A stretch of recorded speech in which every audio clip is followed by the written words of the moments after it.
The Hillbilly is, god damn it, I got RPD. The Hillbilly is a really weird killer, where he's more fun than he is good. And before a single one of you try to claim he's good, he will always be a shittier version of Leatherface. Fight me. The Hillbilly is equipped with 3 things. A mallet for which to thwack the survivor in the back of the skull, a chainsaw for which to trim down your demons, and a stench so nauseating that this kid tried to flashlight it. Which are the 3 items I imagine the quiet kid from the country will bring to school tomorrow after hopefully telling you not to go. But let's focus on his chainsaw because that's what his ability is. The Hillbilly can charge up his chainsaw, then burst into a very speedy sprint. Initially, once the rush starts, you can turn pretty well, but after that, you're pretty much going straight. Anybody hit with the chainsaw during the rush will immediately go down, regardless of their health state. I personally ended up using it as a basic M1 tool, where instead of dashing around the map hoping somebody's on the other side, I do it while practically kissing their ass. Whenever charging the chainsaw, if you're making new progress or you're currently in a sprint, you'll build up this meter. When maxed out, your chainsaw will kick in the overdrive. Overcharge makes your cooldown shorter while making you faster and making your ability charge faster. And if I'm being completely honest, it doesn't matter as much as you think.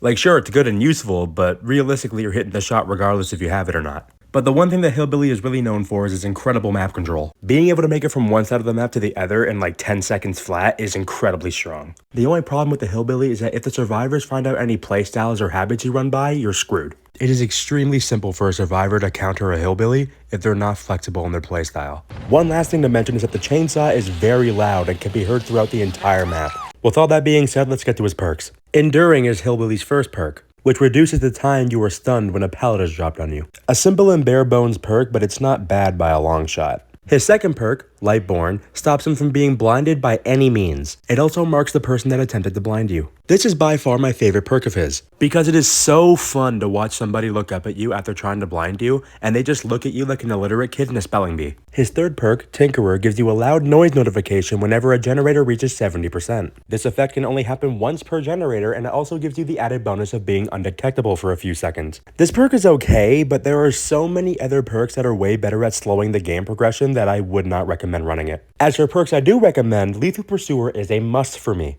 Because of how fast you run with the chainsaw, you can start your first chase in the trial in like 5 seconds. Hillbilly is a very fun killer to play, especially when you're not in an indoor map, to which he is practically useless. If you can avoid that, you're in for a very fun game. I could recommend him for beginners as well because there is a high skill gap, but there's not too much tech you need to learn. Because let's be fair, if you mention tech with a Hillbilly, they'll think about incest sex the moment you say motherboard. This has been Borey's Guide to Dead by Daylight, and please go put on some deodorant, you smell. Bleh.